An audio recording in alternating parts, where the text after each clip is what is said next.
Ladies and gentlemen, boys and girls, clap your hands, stamp your feet, and slowly rub your privates. It's the Tidy Boys, Tidy 30 podcast.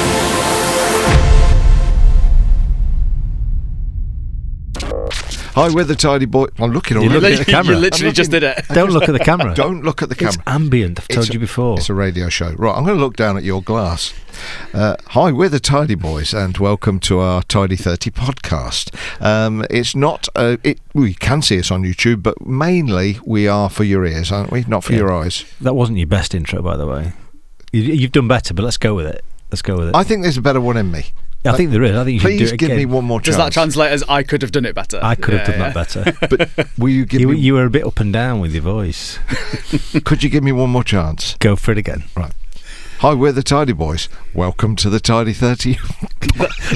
Now it's really up and down. Yeah, I've gone radio. I've got to... I don't know where you're going with I'm it. just doing it straight. Hi, we're the Tidy Boys. Welcome to the Tidy 30 podcast. Now you sound pissed off.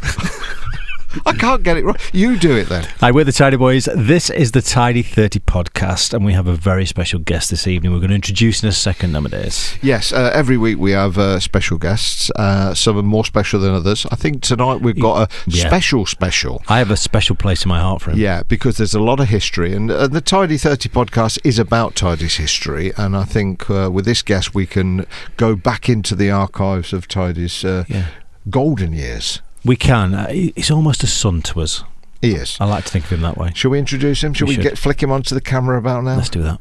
Here he is, Mr. Paul Maddox. Hello, how you doing? Hello. Hi, Paul. Are you well? I'm all right, yeah, not too bad. What did you think to the introduction? Was mine better than got there Andy's? eventually, yeah, it was all right. Who was the best?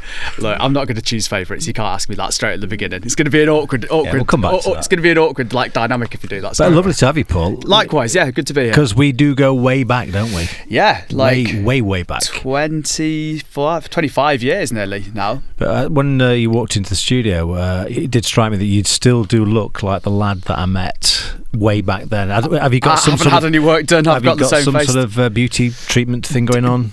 Do what you love. Ageless, isn't it? Ageless. Yeah. I think I'm just going to wake up really old one day. Though I'm going to wake up like full white hair. That's what happened to Les Dennis. He was like young, and then all of a sudden he went old. I think I'm going to do a Les Dennis. I think that's the likely prognosis. But you are a married man now, so maybe this is the turning point. Yeah, this is it. Yes, give me a year. Yeah, you know what happens when you get married. You get stressed and they stop sucking your knob. But congratulations on the marriage. Thank you very much. And everything's fine and groovy there. Yeah, all good. Not falling out or anything yet? No, we've managed to 3 months now. So, fantastic. Yeah, great. Well done. I think just before we go right back to your past and right to your childhood, I think my theory on why you look so young is I don't think you go out in the sun very much, and I think that works in your favour. I certainly didn't go out in the sun very much in my 20s, so maybe that's the sort of period where you've got to stay indoors. And he's got good hair. Yes, he has. All the men of the family have sort of gone sort of full head of white hair to their grave, pretty much. So I think I'll go grey, but I don't think I'll lose it. I think at this point I'm there. Yeah, very youthful. Well done, Paul. We like that. So we're going to take you back to childbirth. You popped out. Well, I don't remember anything until about 5 or 6. So. Right. So shall we skip those? Yeah, you can skip those first few years. Yeah. You're 5. You're potty trained. You're at school. What is your earliest memory? Because this is quite a good question we've not asked anybody. Do you know what your earliest memory is, Andy? I'll ask Paul first. I'm going to think about it. I'm going to come back to you. So there's a couple, but the one that actually... So I think that, obviously your memory is kind of a funny thing, isn't it? You know, you have things that you picture as memories, but they're probably actually mixtures of things you remember, things you've been told, things you've kind of painted for yourself to some degree. But I do distinctly remember learning to read by myself. There was this sort of, those sort of foam floaty books that you have for kids in the bath. One of those, and I remember just being in my mum and dad's bedroom at home and just reading by myself for the first time and thinking, I can do it, and having a sense of achievement. So yeah, that's your first ever memory. And again, it may be that I've remembered a bit of it and then kind of reinforced it, but that's the one that springs to mind. So I've got 2, but have you got one? Well, I think the problem is you see a photograph, don't you, and that provokes a memory. So mine was my dad made me a little step like a little. But I had a little toolbox, and he made me a little two-step thing, like a little ladder thing, so I could help him. And so that was me with my little blonde hair, helping my dad make stuff. Nice, isn't it? That's a good one. Wholesome. I've got two early memories, and they're quite vivid. One is I had chicken pox when I was about 3 or 4, and I remember the doctor touching my stomach with a very cold hand. It explains a lot. Yeah, Dr. Walker. And the other one is, I remember having a nappy on, and I remember doing a shit, right, and it fell out the nappy on the path. I must have been standing up, and it came out perfectly round. How old was this? Like 16, 17? It's a great start to the podcast. This it really is. So there's earliest memories. So you're at school. Were you good at school, Paul? I was, as in, I wasn't much of a rascal, and I was generally fairly academically okay. Are you clever, Paul? I'd like to think I'm reasonably clever. I'd say you are. I'm definitely not thick. Yeah. I'd like to think I'm reasonably on the clever side, but I think application was more my issue rather than aptitude, probably. Certainly once we got to the era of going out to nightclubs and everything that goes along with that, definitely my priorities shifted away from the academic. But at school, were you a funny lad, a quiet lad? Were you the cocky person in the class? Were you the shy one? I was quite shy, actually. Certainly, like secondary school, early teens, I was quite a shy person. Yeah, like definitely not someone who, I'd like to think I was reasonably funny, but not outgoing. Do you know what I mean? Like people who knew me probably thought I was funny, but I wasn't particularly gregarious. I didn't make friends that easily. But that's like everyone's different, aren't they? Like, being an awkward kid is kind of not that unusual, I guess. I mean, I'm not that unawkward now. To be fair. But I think you do look shy. Yeah. I think you got a potential to be shy, but we know you're not because we know. To be honest, I would say actually going out and doing the whole clubbing thing was actually really good for me in my teens. Because I was sort of quite shy, quite introverted, and going out and meeting, outside of the sort of school environment, which is all encompassing at that age, going out and meeting different people and being in this sort of welcoming environment was like a good thing to bring me out of my shell. Actually, what was your first clubbing memory? When did you start going clubbing? Well, in the proper sense, it would have been probably Progress in Derby, but I'd sort of done the whole sort of going out and getting pissed around town in Chesterfield thing before that, but that's not the same thing, is it? Is that where we met you? I think I thought it was Mansfield. The CD, they're giving you the all important CD that I gave you was One Love in Mansfield. Yes, I remember it well. But I might have met you. I certainly came and saw you guys play at Progress before that. Yeah. But it would have been around the same time, around 2001-ish, probably. What got you, just skipping back a little bit, what got you into music? And obviously we just talked about school and then we jumped to clubbing, but just pulling back a little bit, what got you down the journey of music and what sort of music were you into as a young man? So both my parents, neither of them are musical in the sense of playing instruments, but they're both really into music, so there was always music around the house, always digging through their records and putting records on, and so I had a good musical education in that regard. Music was always important. Do you know what I mean? It wasn't a musical family and nobody wrote songs or played anything, but there was always music being played. We talked about music. It was like a. And what's in the on the deck back then with mum and dad? What was the influences? So quite varied, really. Like lots of sort of glam rock, actual sort of Led Zepp, proper sort of 70s early metal, I guess, just hard rock of that era. My mum was quite into Tears for Fears and people like that. ABBA, good pop music. So pretty varied. Cool really. Parents, I'm suggesting there. Oh yeah, the coolest. I mean, we're not into the Eagles or Bread or. No, Eagles possibly. Bread, no. I mean, to be fair though, my dad was on the glam rock side, and some of the less timeless stuff was probably in there as well. So you would have been into Slade, T-Rex, and T-Rex. T-Rex is still cool though. Yeah, and we don't mention Gary Glitter, who was obviously. No. Thankfully, that is one that didn't really feature in the collection actually. So pleased to say. So what year were you born? 83. 83. Any Jive Bunny in there? Just asking. Probably some of the stuff that was in the Jive Bunny records was in there. But I don't remember there being any Jive in there, I'm afraid. Sorry. Okay, just like to ask. Well, it would have been a late. The Jive Bunny would have been. But he was prime. If he was born in 83, he'd have been 6 or 7. He should have been listening. So he would have, he was prime target for it. So one that slipped through the net. I slipped through the net. You got me eventually. But you like a lot of the 80s stuff, don't you, Paul? Yeah, I love the 80s stuff. We always talk about when production, you were quite inspired by that sort of Vince Clarke thing. Yeah. Well, yeah, one of my producer idols, really, like Vince Clarke of Erasure and Yazoo fame, amongst others. Yeah. Just like a good blend of like good pop songs, but also really cool production. You know, like it just had a really unique sound. You know, it didn't sound minimal minimal. Yeah. I mean, the good thing about, obviously he was in Depeche Mode first, wasn't he, Vince Clarke? But it was it was like two fingered pop tunes, wasn't it? But not in a Stock Aitken Waterman way. No, it was a much, you know, even though they were just as poppy and just as catchy, it was just cooler and just better put together for me. Yeah, so it's a shame. Vince, I always think is what's Vince doing today? I know he used to. I remember I've seen a video online. He's got like a huge room with every synth. Yeah, it was like a big dome, wasn't it? Yeah. But that was quite a while ago that I saw that, so I've no idea. Yeah. Whether he's writing for other people or doing other stuff now, I don't know. Good musical parents, that's always good. Good influence. I think me and Andy both had mums and dads. Particularly, I think your dad, probably like my dad, was into music. Your mum wasn't. So. Your mum wasn't. No, my dad, purely my dad. Yeah. So I think we all got inspired by our parents. Definitely. Well, I mean, that's pretty much everyone's first exposure to music, isn't it? You know, like what your parents are playing in the car when you're being ferried around to your kids' stuff, and you know what's on in the background when your dinner's being made and stuff like that. You know, that's even for people who aren't particularly musical, you know, from where music isn't important, there's always background music, isn't there? You know, there's always stuff that seeps into your consciousness one way or another. But you must have got geeky at some stage, because, you know, talking about before the clubbing at school, and then you, like when you gave us that CD very young, at some point you're into music, you've got your influences, but where is this I'm going to make music situation arising? It kind of came about. It wasn't really something that I ever thought, right, I really want to do that. I mean, obviously, eventually I did, but I didn't start and think, right, I want to achieve this, I'm going to do it. I was kind of like a nerdy kid, you know, into gaming and computers and all that sort of stuff. When that wasn't, you know, in the sort of mid-90s, that was like, computers weren't everything. At that point, you know, it was like a sort of slightly geeky thing to be into. And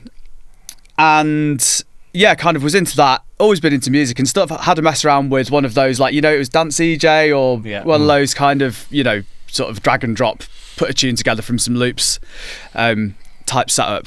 I just really enjoyed it, and then kind of had a bit more of a dig, and then sort of went from that to doing sort of mashup bootleg type stuff, you know, sort of a cappella over a track type things, you know, Toker's Miracle sort of vibes.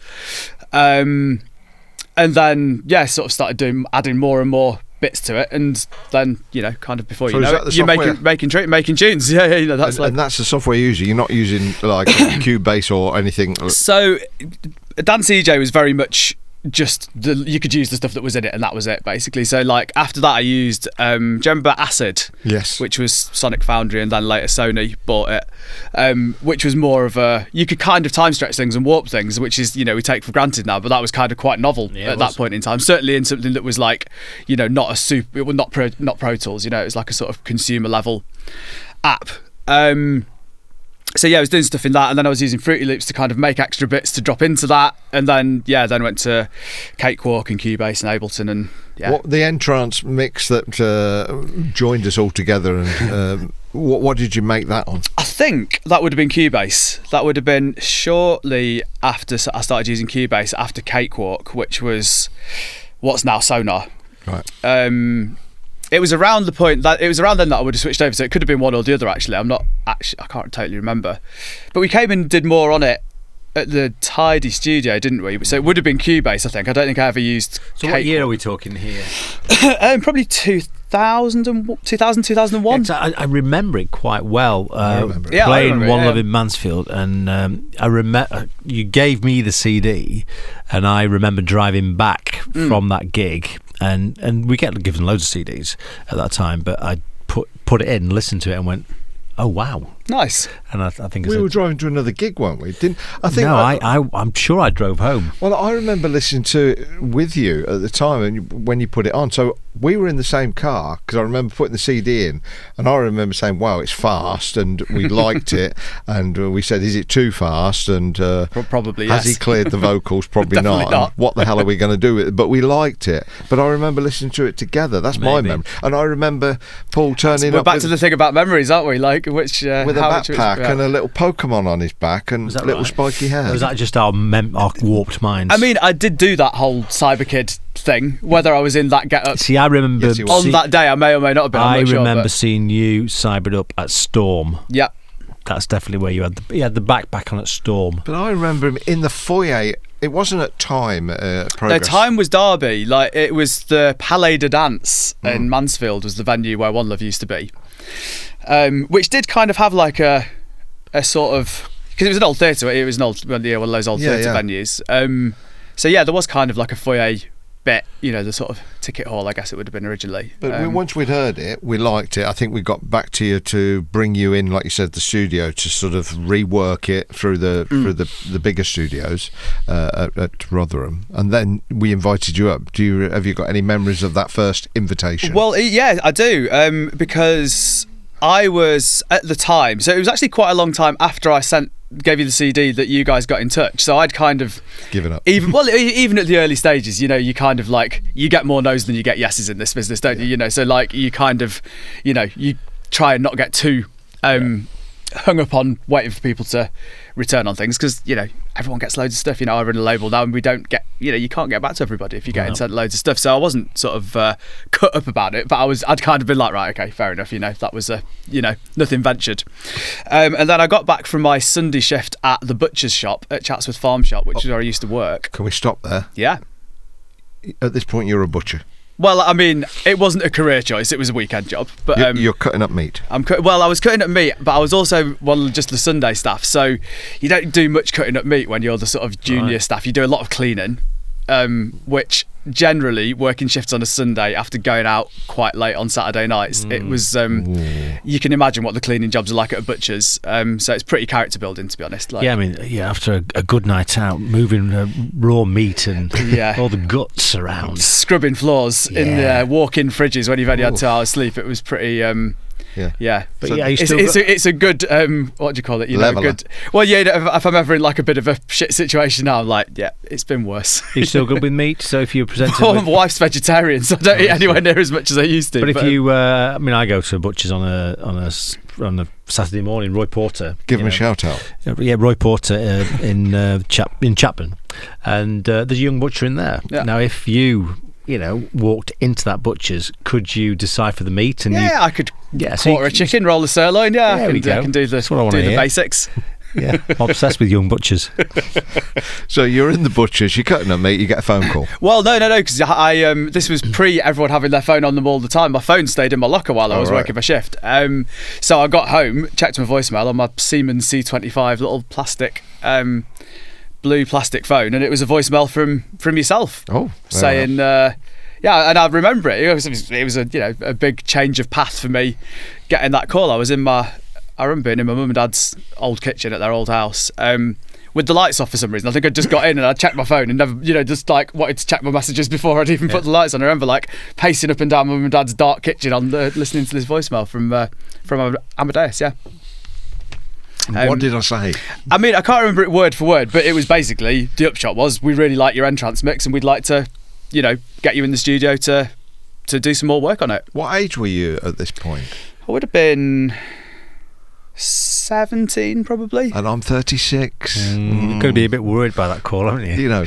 Did your mum and dad say, why is that 36? Middle-aged man. Middle-aged ringing you up, inviting you to the studio? Because a lot of that stuff used to go on in the 70s. Yeah, but it was less talked about. I think they were less worried about it than parents today would be, to be honest. Yeah. And I mean, also 17, it's not like, I was at the point of being about to, leave home and go and do something different anyway of some sort or another. But you did come up and we did rework it. Yeah. I can't remember. Did we actually get it cleared in the end? Yes. Well, I think to a degree. Well, I think if memory serves, we stuck it out as a bit of a white label, as a bit of a like get a buzz going. I say you stick it out as a bit of a white label to, get a buzz going, and it's always easier to ask for forgiveness than permission, isn't it? But then it did get eventually cleared, and they did a full new mixes package, and it was on, yeah, it was like track All around the world. all around the world. Yeah. Although you say a white label, but it actually came out on a black label with a It white did. logo, didn't it? If I Yeah. remember right, in a black sleeve. Correct. I've got a couple still at home. Yeah. Have you? I think they're on Discogs. They're quite rare to get hold of now. Was there any wording on it, or was it just No, the it was tidy? just that. Yeah, So- yeah. You don't know. And what I think I can't remember what cat number. the etching was. Yeah, I think it was like, but it was like tidy NT1 or something like that. But that was the start of the future for you. Well, as far in as fact, I realise you're asking the questions, but I kind of see that studio session that we did working on that. At the time, I was just thought, cool, we're working on this track. But was it actually kind of a bit of an audition? Because you were obviously looking for somebody to get in at that point. And I was like... I don't think it was. There was no sort of agenda contrived, but it was genuinely this kid's got talent. Let's come and do this. And then I think the more we worked with you, the more we realised that you had a talent to be nurtured, and there was an opportunity. Yeah. So and also, Paul, you were lucky for timing wise because it was that crossover period where me and Andy had been in the studio all through the 90s and early 2000s. So we were going through the analog years, and there was a crossover point where analog was turning into audio software. You know? Yeah. And so we were running the business, DJing everywhere, so we hadn't got time to catch up with that new crossover from analog to digital. And you were. So I think we probably saw you as the sort of the in-house engineer that would take us, because we were still doing bits at that point, Our to the apprentice. digital. Yeah, well, it was like an unofficial apprenticeship, really, wasn't it? It wasn't Yeah. described as such, but that's effectively what Did it we was. ask you straight away? Did we say you're in? Do you know what? I can't actually remember. I don't think it was on the day, but I'm sure it must have been fairly soon afterwards, because again, my memory of it is it all happening as basically one sequence of events. I don't remember there being any big gap there. For people that don't know, this was in Rotherham, the Music Factory Studios, which was set up by your dad in '83. Became Master Auspicious, Mix. yeah. And it was a back street of Rotherham in Parkgate, and people. We've probably not talked. We've talked like everybody knows what we're talking about. But these studios in the back streets of Rotherham was quite famous due to Andy's 3 number ones thank you very much. that he had when he was 19. Yeah, it was. It was in a strange place because it was. It wasn't even Rotherham. It was Parkgate, and it was surrounded by garages, and it was a set of old terraced houses that we slowly built out to be the Music Factory. We had 4 studios there, Yeah. warehoused and all kinds of stuff. It was just in the most bizarre place, wasn't it? But weirdly, just next door was Drama Yeah. Compressors, who made like really nice studio gear. So it was a weird like little. I think they used to give us some free to test out. I think because when you went into the studios at Music Factory, one thing I did notice when I first went there was all the Drama compressors. Yeah. Well, there was a big rack of Drama compressors and a big rack of Drama gates, wasn't there, down the? Yeah. Oh, yeah. in the And we had background, 3 studios at that point. I think we had the big large one, which we never used, which had the Mozart 86 channel desk that we used to show and off. the big soffit mounted Genelec monitor. Genelec. It was great for testing things on there. I remember checking the. We did occasionally use it. I think, we were in Judge Jules once where we did Funky Groove in there. But then there was Studio 1 where we did the Hyperlogic stuff. But then I think your home became Studio 2. Studio 3 it was. Studio 3. Yeah. So I think Studio 2 was the one that who was in there? Richard Richard Wood, yeah. Richard Wood, yeah. He was in there most of the time. Studio 3 was the little That was the tidy studio. yeah.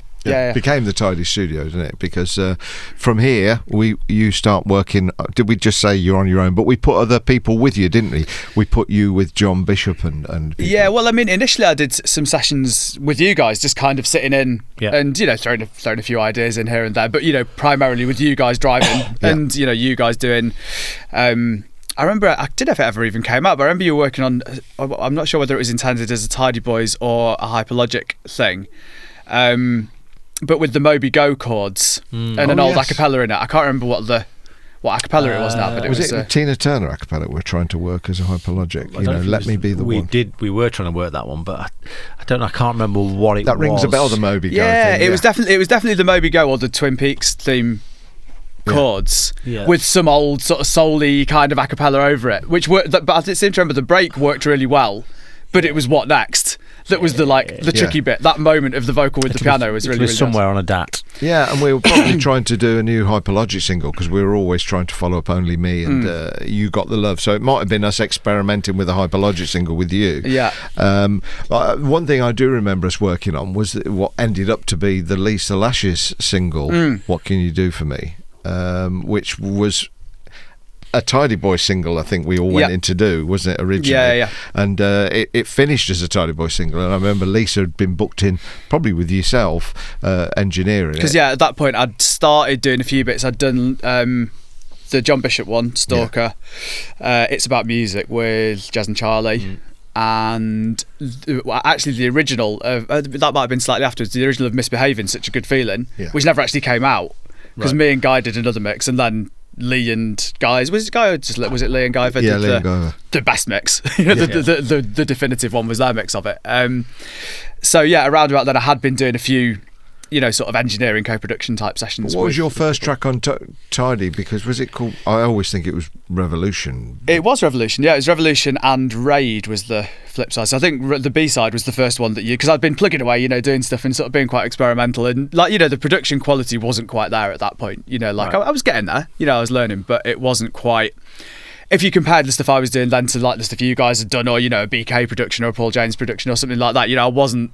I was a lot better than I was when I started, but I still wasn't at that level, and I think Revolution and Raid, which probably still slightly shy of that level, were the first ones that you guys were like, let's put that out as a single. What was the first track you were happy with, and you thought, okay, I think I'm up with the boys now, and you were happy with? There must have been one where you thought you were so there. Do you know what, production wise, so more from a sort of with the sort of technical hat on rather than the song, coming up with the idea hat on. It was actually one that came out just on a comp called Human Error, and I had some BK track on the deck, and I was really trying to analyse it and sort of pull it apart and stuff, and that was the first one where the sound of it, the actual content of it, was actually a bit throwaway and not really a particularly memorable track, but that was the first one where I was sort of playing it against the references, and I was like, I'm kind of within a few % of the stuff that I'm aiming for there, rather than being a mile off. Did that come out? Or did it I think it came out on a Weekender CD, I think. Yeah, I think it did, We put it out on something, but it was... and like I say, looking back, actually, the content of the track was kind of, it was all right. It was a club tune, it wasn't like a memorable one. But from a production point of view, that was the first one where it kind of clicked. And, then everything after that, I was like, right, I get it now. I know what I need to do to get there. And it was... even though the track itself wasn't particularly... a milestone, it was from a technical milestone for me. So you became the in-house engineer, I suppose, at Music Factory at that point.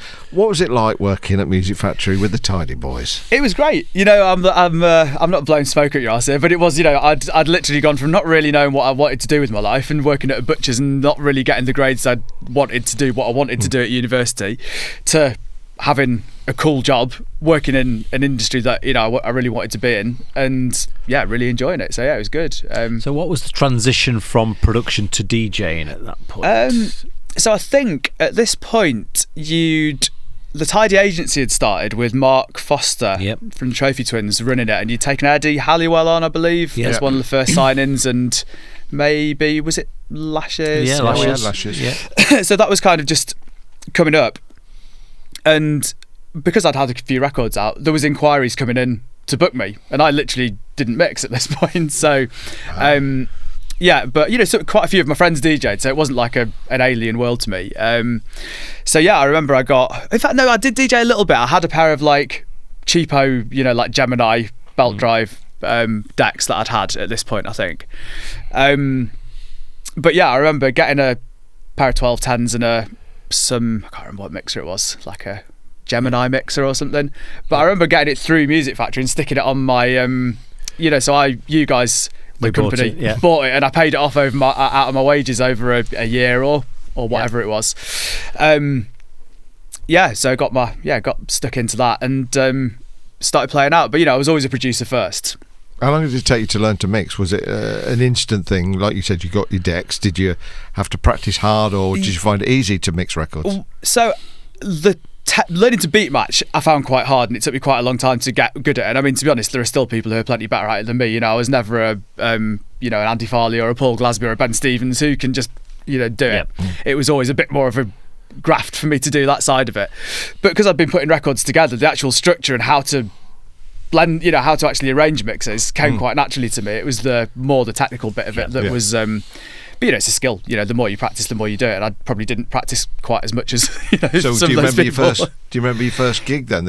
Would it have been a Tidy party or a weekend, or would your first gig? So I did this weird little gig in Birmingham at like a bar, and it was that was the first actual gig that I did. It was an absolute like nightmare because it was this Allen and Heath mixer that had the gain controls on the back, which I didn't work out until about halfway through my set. So I was like going from one track being ridiculously loud and like trying to mix on the faders rather than the gains, and just kind of like lost my cool, went to bits, terrible. Like it was a shocker.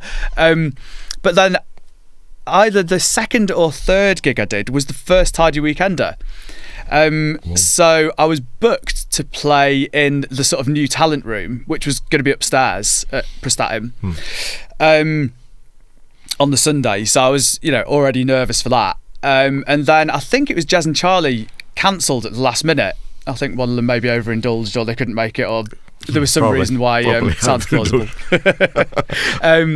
So I then got drafted in to do the opening set in the main room on the Sunday, which was quite a lot earlier than I was supposed to be playing. So I was kind of like a bit sort of bleary-eyed and, not quite prepared for it. But actually, because I only got the call like an hour before I was supposed to be on, I didn't really have time to shit myself about it and just kind of like got on with it. Yeah. And actually, that went beautifully, because obviously the weekend is the setup's nice, everything's well put together, you know where things are.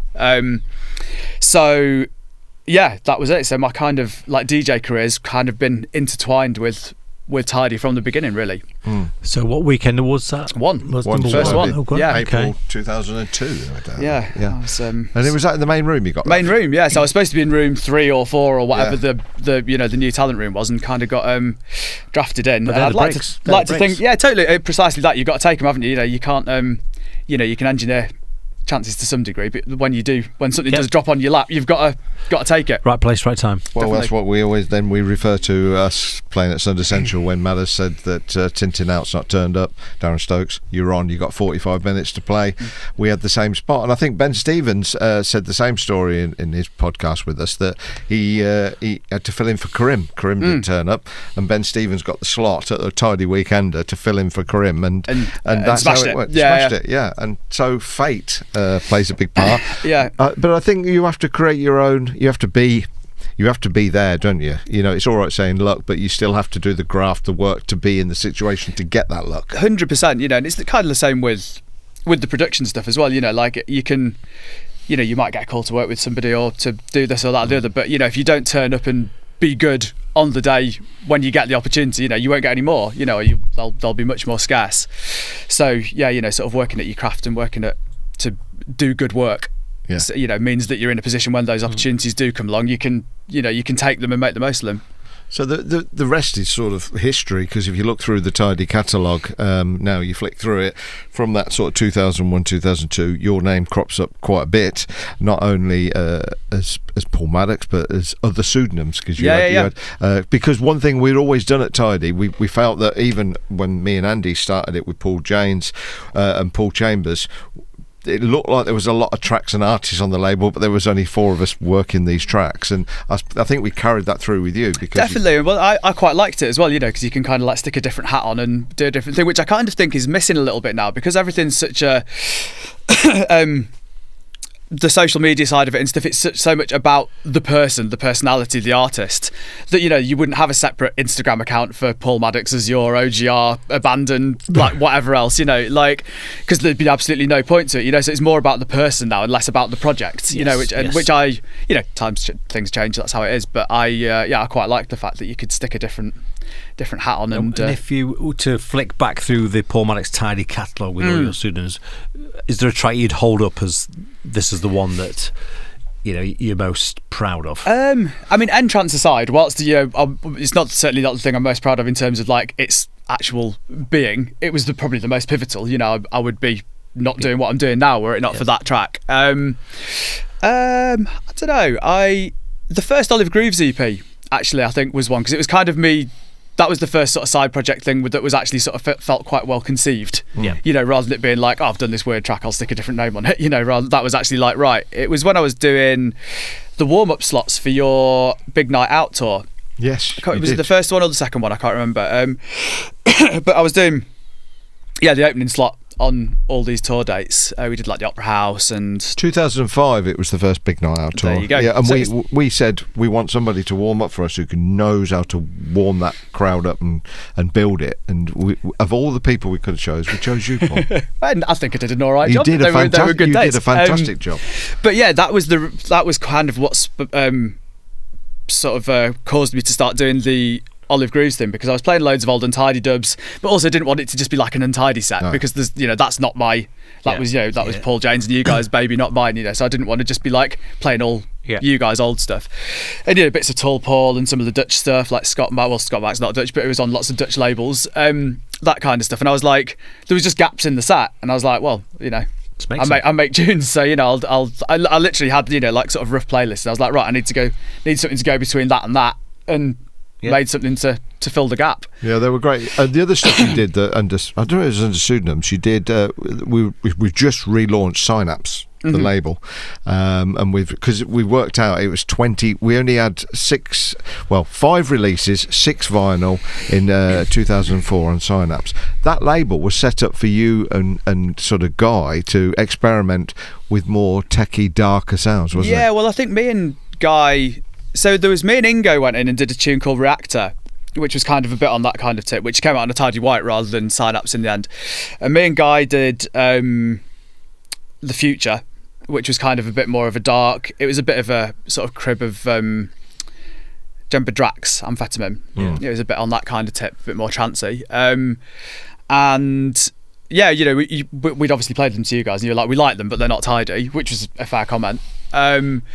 And then I can't remember who suggested the idea of a new label. The idea of a new label came from me. I think it was you guys or the Tidy crew in general was like, well, we've got all these new producers, because there was also Lee Pash and Colin Barrett doing stuff that was it wasn't all the same, but it was all good, but a bit not fun enough for Tidy, if that makes sense. Like Tidy was. It was slightly darker, I think. Yeah, slightly darker and a bit more sort of groove driven. They were, a lot of them were a bit more techno influenced or a bit more sort of darker musically.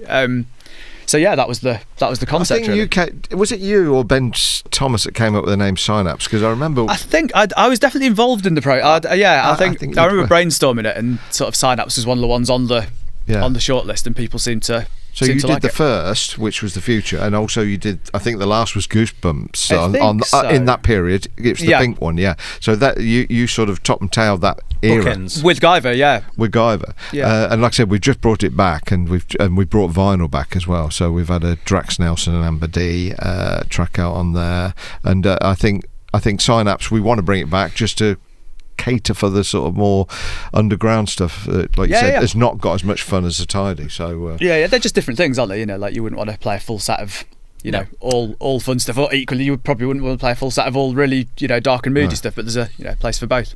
So you had quite a few pseudonyms. You worked with a lot of who was, you don't have to say yes, of course, who was your favourite person, one of your favourite people to work with in the studio that you felt you gelled with? Probably the first one I developed like a good ongoing sort of production partnership was Glasby, because he'd sort of done his first few tunes with Ingo. He'd done sort of like Kick It and Beautiful and a few others around that era with Tom. And then I can't remember how it came about, but he came in and did some sessions at Music Factory, and we did. I can't remember what we did first. I think it was a track called Funky Regulator or something like that. Which ended up being a B-side to I'm Your Nightmare, which was on Tidy. Yeah. But then around that time we also did quite a few things for Vicious Circle, a thing for Energy UK, and eventually that led to Hostile, which became one of his big, huge, his big, real, Yeah. I'd say sort of beautiful Hostile, Kick It are the three.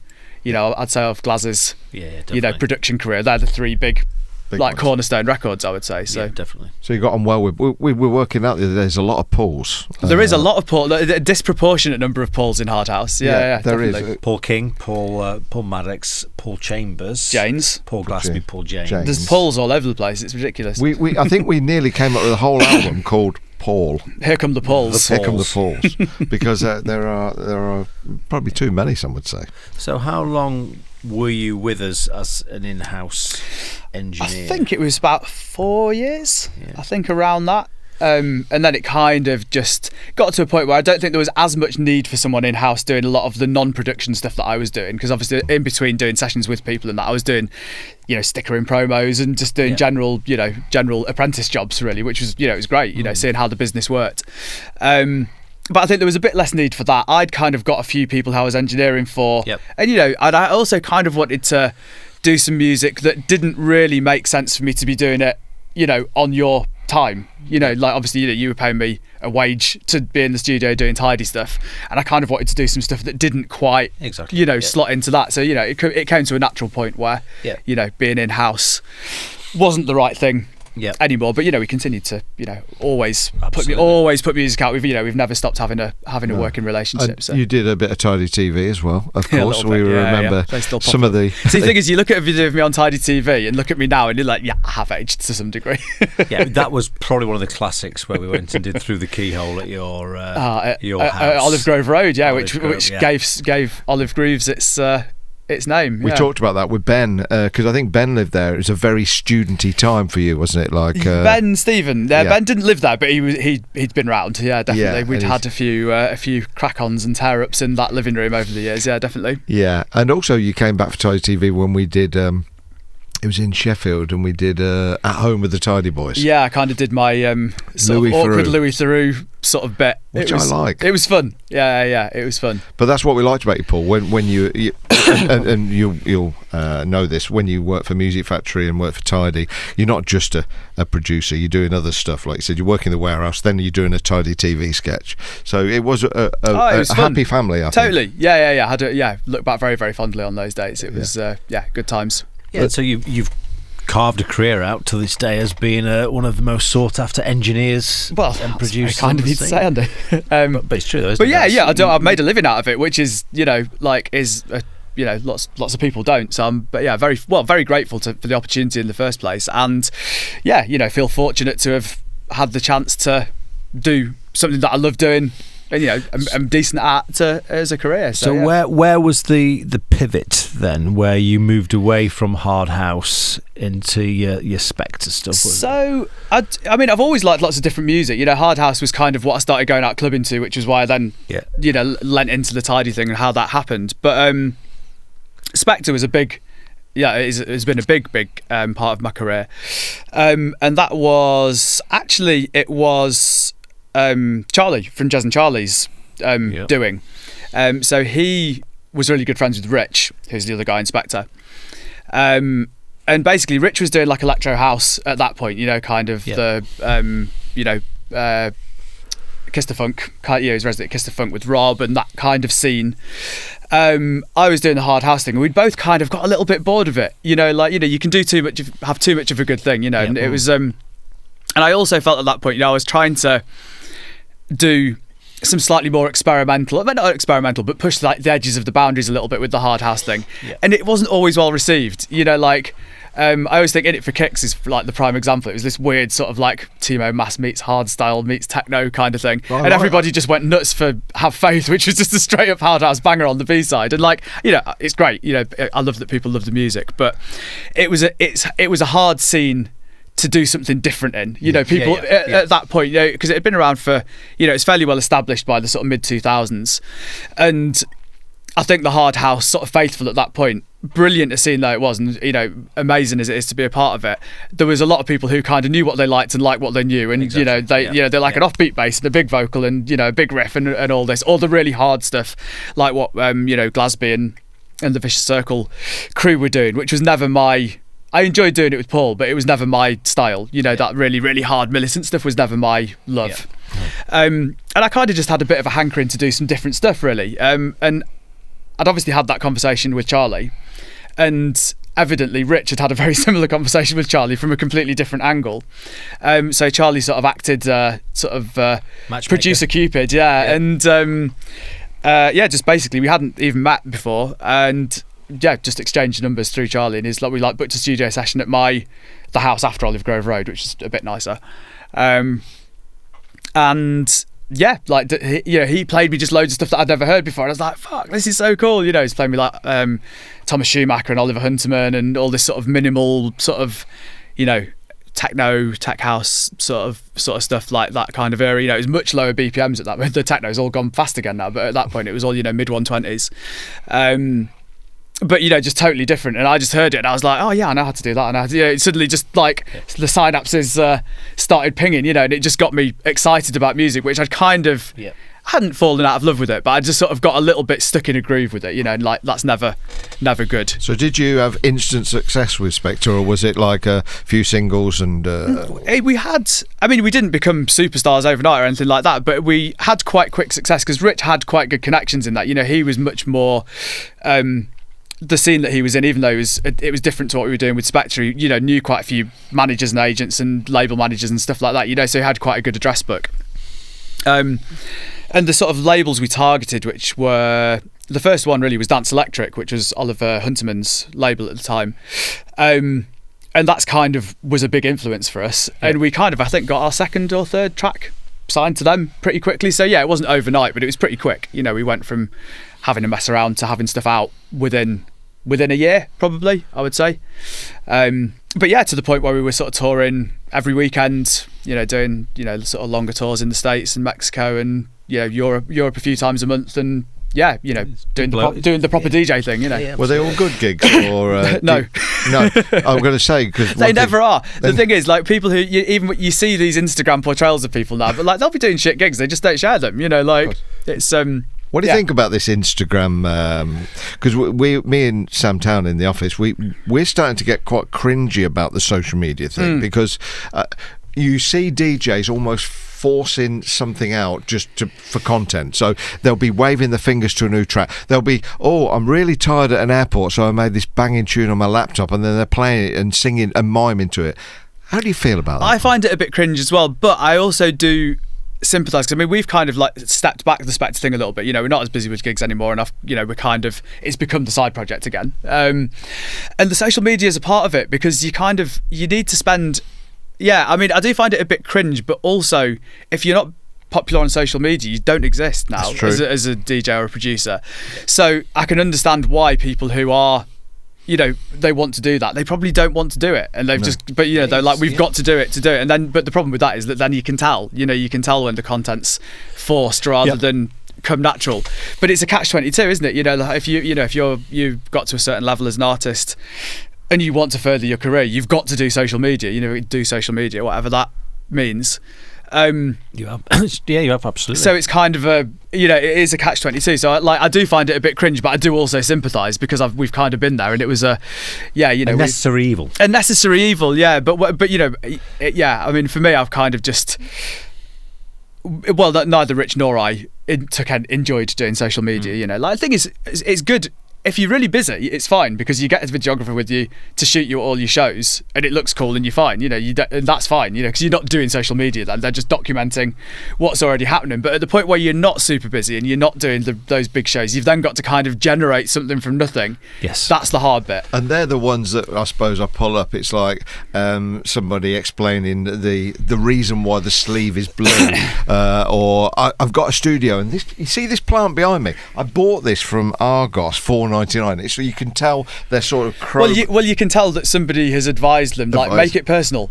You know, like, we want to see the person. We want to know. We want to see inside your life, and they've gone, okay, right, I'm doing that off the list, and that's what you end up with. But like I say, I would never sort of criticise anyone for that stuff, because you feel sorry for them. I've been there, and I sympathise. You know, the choice really is: do you want to become less popular, or do something on social media? They're the choices.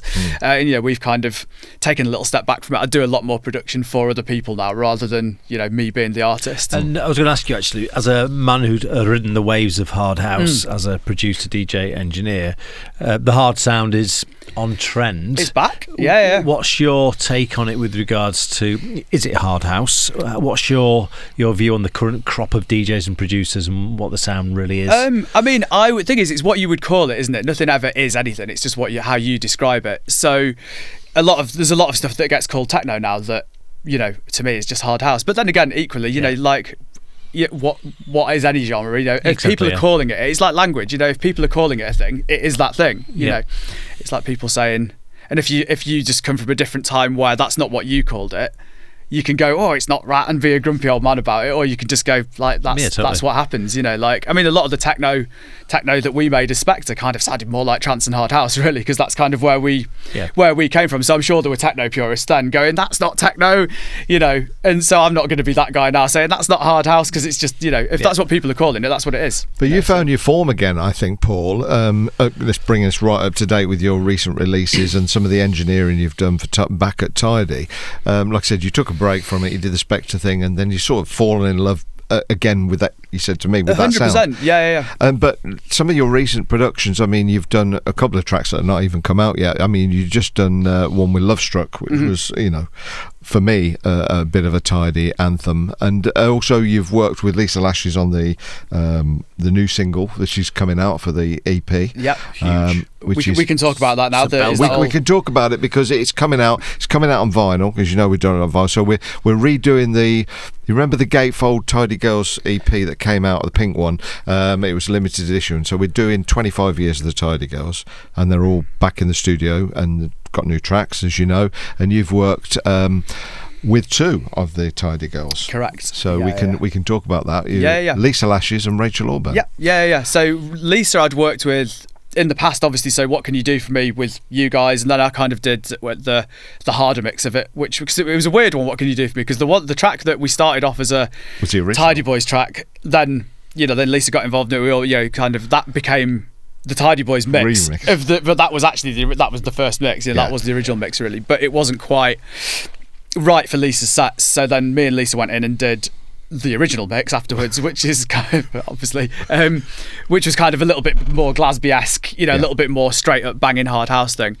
And then I've sort of worked with Lisa on little bits and bobs over the years, but it was good to be back in, because it had been, we hadn't worked together for a good long time. Well, it was was it on a song camp, or was the one you did with? Well, we did 2 days, and kind of the bits in those two tracks, kind of the stuff we did on the camp, kind of part of it ended up in one and part of it ended up in the other. So kind of yes, kind of no. Yeah. So the song camp brought the Lisa Lashes track to fruition, which is now called Hit 'Em With the Power, which is a part of the EP. And then recently, with the last one to finish on the EP, was working with Rachel Orban, which I think she was a big fan of your productions and you were a big fan of hers. Yeah. So the Rachel Orban stuff, again, back to those sort of Time and Mansfield days. I remember sort of bouncing around to the Like a Prayer thing and Bliss Inc. Faith and things like that Rachel worked on. So always been a fan of what she did, but we just our paths had never crossed until recently. But worked on a really cool track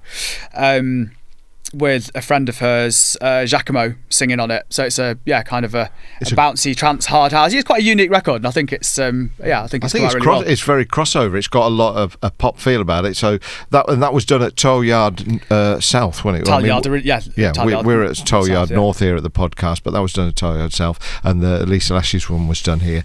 Yeah, I think that Rachel Orban's going to be a bit of a surprise, people, but it's got all the Rachel Orban sounds that you know and love, but it's got a nice commercial feel. And also you did one with Hannah Trigwell as well, which hasn't come out yet, which is called Miracle. Yes. Which is sort of in the wings. I think we're just waiting to clear the clearance on the publishing. Yeah, because it's a cover. Basically, that was a so there's a singer-songwriter from Bristol, I believe, called Katie J. Pearson, who I really, really like. Sort of folky, kind of. I think someone described her as sounding like a cross between Dolly Parton and Kate Bush, which is probably a fair I think that undersells her personally, but that's puts you in the ballpark. And this song called Miracle, when you just hear a record and you just put it on repeat and just get absolutely sort of obsessed with it. That happened to me with that, and I kind of thought, actually, this would make a really interesting dance record, because it's not the sort of thing that would obviously lend itself to like a trance or a hard house rework. So I kind of did it with the original vocal, just ripped it and did it as a bit of a bootleggy thing, just for fun, really, just because I wanted to do it. And then obviously played it to you guys, and you were into it. So we then got the talented Hannah to cover it, which she did fantastically well.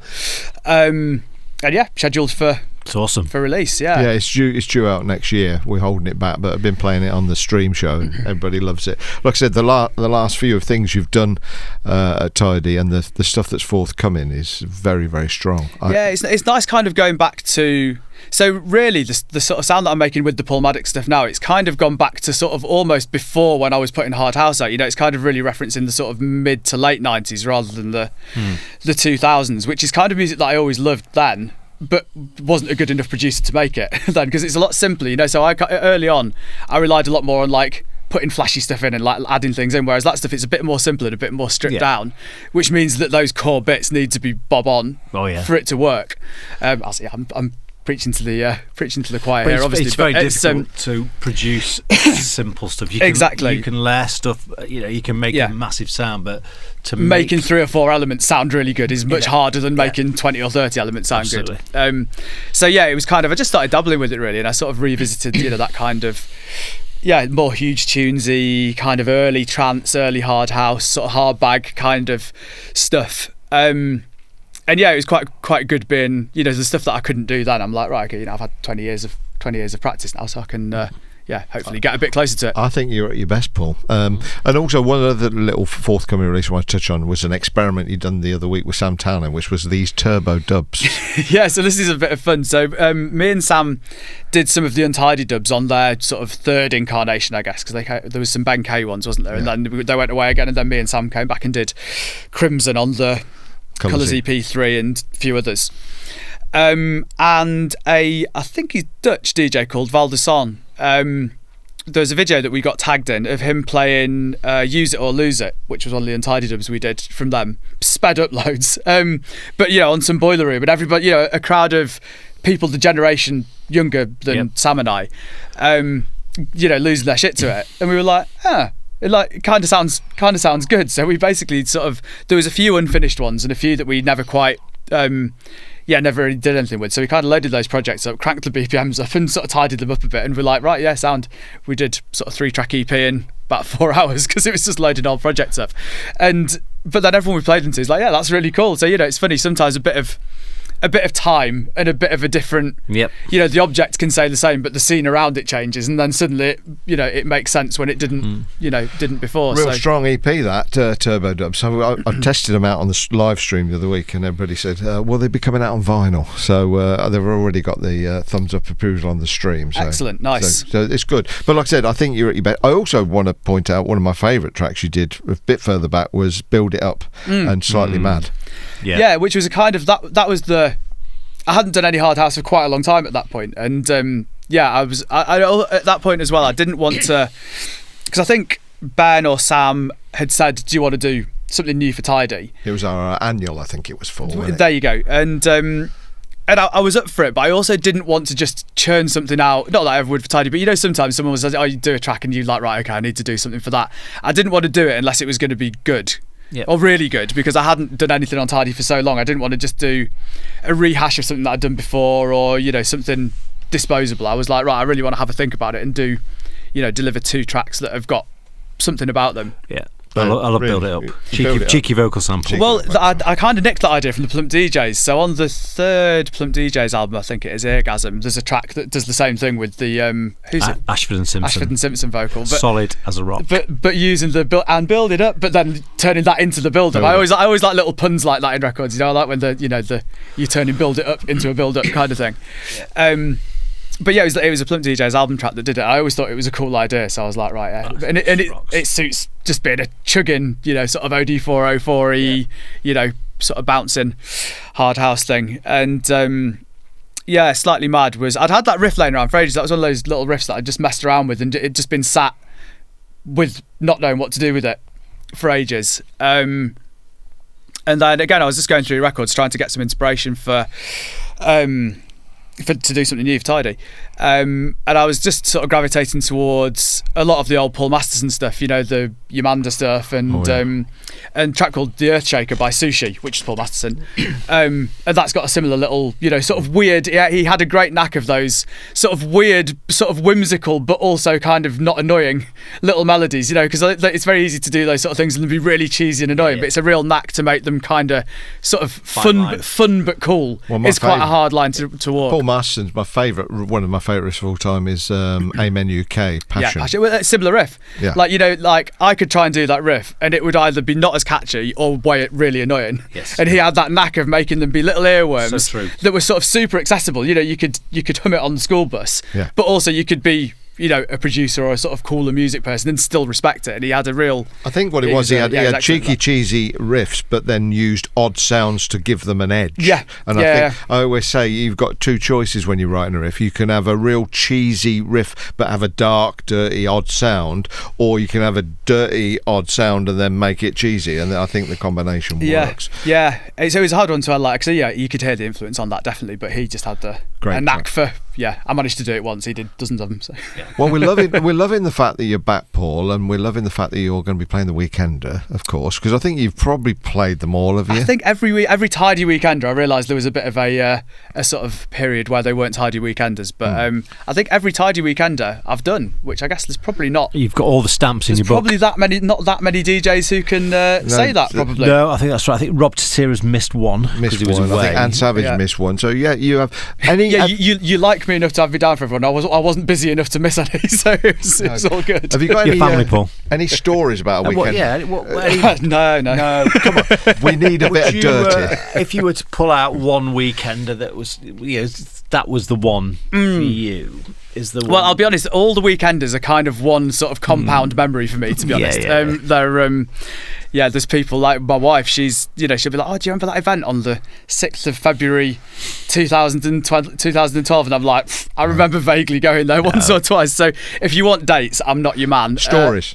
But the Crow was fun. Was that Weekender 1 or was that Weekender? It was one of the early ones. No, the Crow was probably Tidy Weekender 3. I think. Yeah, it was one of the first few. So it was when you guys had put What You're Looking At out on Tidy by the Crow. And I've always had a bit of a sort of slightly surreal sense of humour. I just found the Crow an amusing DJ name. I just thought, how funny would it be if somebody turned up dressed as a crow and like went to go and play, and the Crow turns up and he's like, I'm the Crow. It's like, I think you'll find I'm the Crow. I think we interviewed you in a chalet as the Crow. As the Crow, yeah. You came out the wardrobe. Yeah, to be honest, I actually never had the balls to actually do the thing of standing by the decks and not letting the actual Crow on, so I kind of regret that. You've always dressed up as, but I remember you as a butchie, or am I or a no, that's the Crow. Cockatiel? Oh, there was the cockatiel. So the cockatiel. Or a cockatoo, I'm not sure what the difference is, but there was this big latex sort of creepily realistic cockatoo head that we actually got from a fancy dress shop in Rill.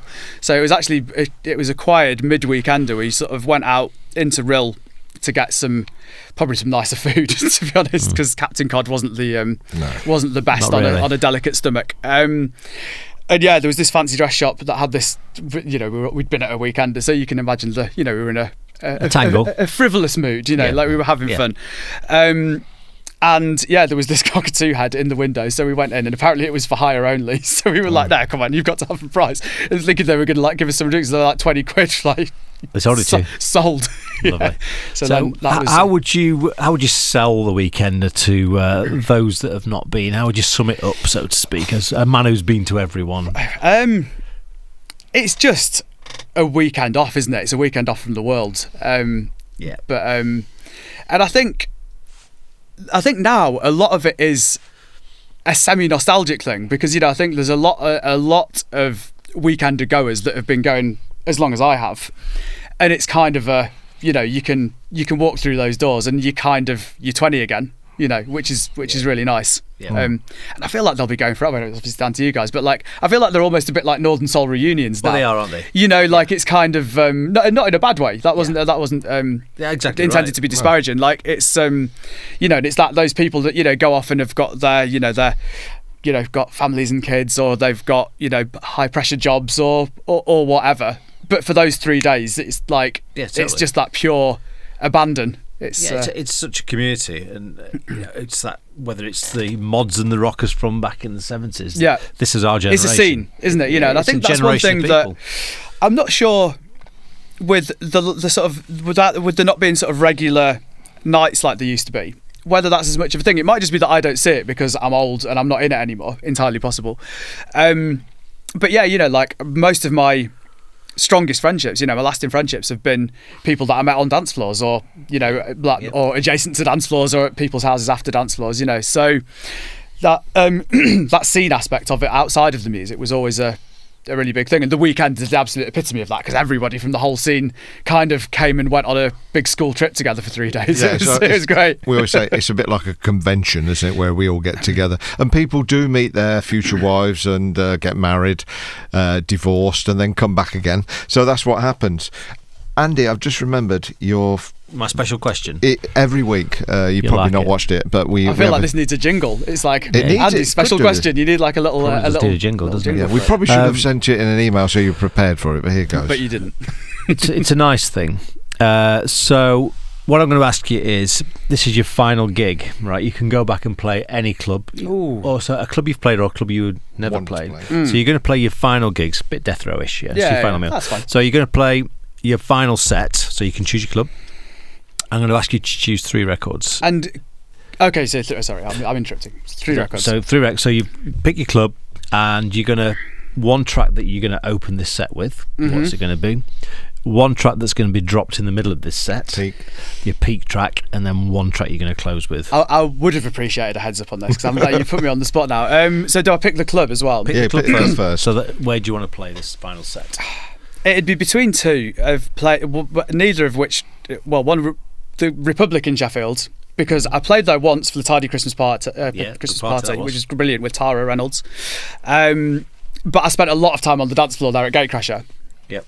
So that was always a big, it's a big place for me. It meant a lot.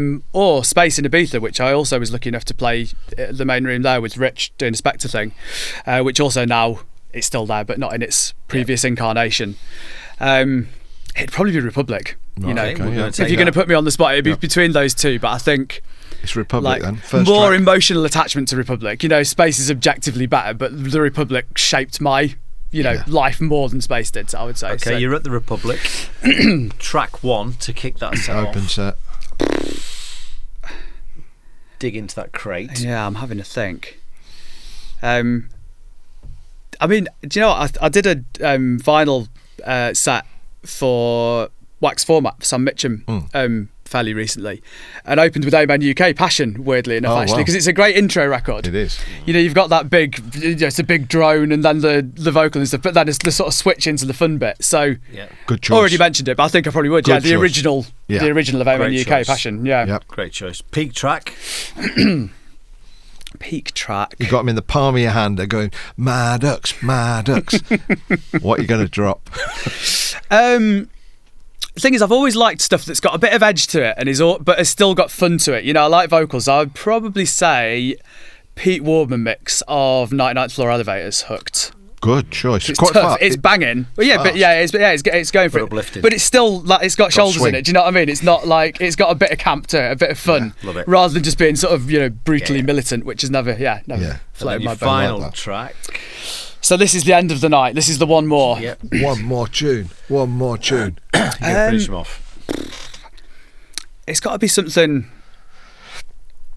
I mean, The Dawn's got to be a good option, but it's a kind of it's an obvious option, but because it's so good. Yep.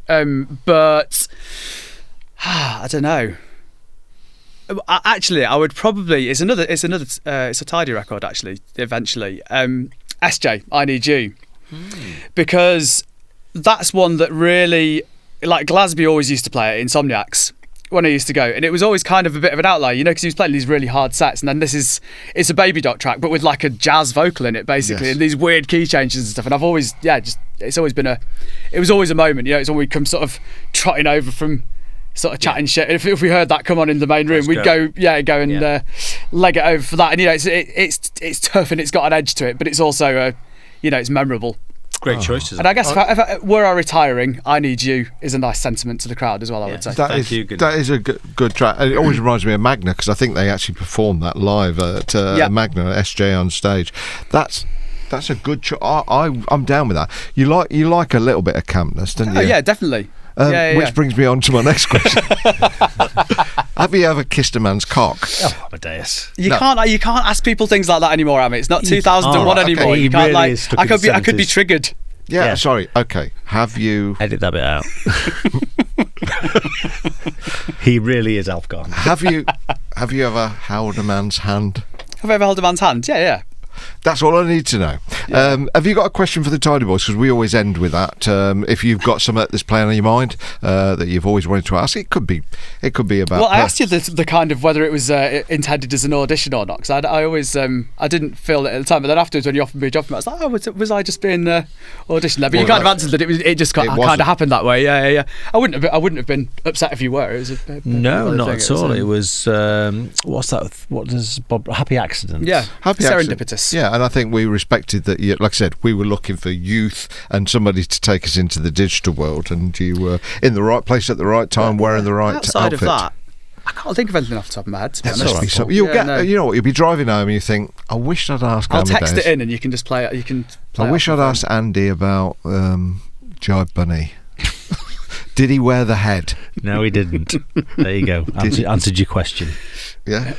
Oh, in fact, I've got one for you actually. Buzzcocks is back on. Have they called you again? Oh yeah. I have refused it twice now. But of the new one though, because it's back now with Greg Davies. Have they, no, they've not come back to me recently. Just tell the audience about the Buzzcocks story. Well, they do. Never mind the Buzzcocks. Never mind the Buzzcocks. They do that lineup, don't they? Who was the bass player in whatever Jerry. in Blancmange or whatever it was? So I have had a couple of requests. But to be fair, it is getting asked to stand in a line and have a load of comedians take the piss out of you, basically, isn't it? It's not a great gig. Yeah, I don't blame you. I've been asked to would I go on and they would make you wear the head, wouldn't they? And clearly I would never do that again. I've done a few of those shows back in the day. I did Jukebox Jury. Did you? Where we were the surprise guest, and it was who was presenting it at that point? It was Jules Holland. Right. And then on the panel was Status Quo. Both, which was incidentally Status Quo was my first ever gig. I went to Status Quo at Sheffield Arena with my mum and dad when I was like 10 or something. Well, Francis Frosty was on the panel, and French and Saunders, and the singer Julia Forden. Nice. And they've slagged off the second single. I mean, badly. And we were backstage with cameras on us, and then we had to go out and meet them. After they do the meet and greet after after the bad review. You're revealed. Dawn French was so embarrassed she ran off. They really slated you. Oh, really slated. Yeah, we expected to be slated, but my God, destroyed us on TV. But it went to number one. Yeah, I was going to say it didn't do any harm, did it? It went to number one. You got it on telly. Exactly. Sold records. It's all good. Well, brilliant, Paul. Thank you for coming. I know you don't live too far away, but you could be at home watching the One Show, and you've joined us. Yeah, can we do it again next week? We may even invite you back because there's a lot more to Paul Maddox probably than we've discussed tonight. But I think we've got the nuts and bolts, haven't we? Yeah, the nuts and bolts are there. I think. Yeah, you've taken us on a journey there, Paul. And I think for a Tidy fan, because I asked the other week on the stream who would you like us to interview, and a lot of people said you. That's very good. Because there's a few nuggets tonight they might not have known about. So thank you, Paul, for joining us on this podcast for Tidy 30, and we look forward to seeing you at Tidy 30 the weekend at Great Yarmouth. Well, thank you for having me, and look forward to doing it. Thank you. Pleasure. All good.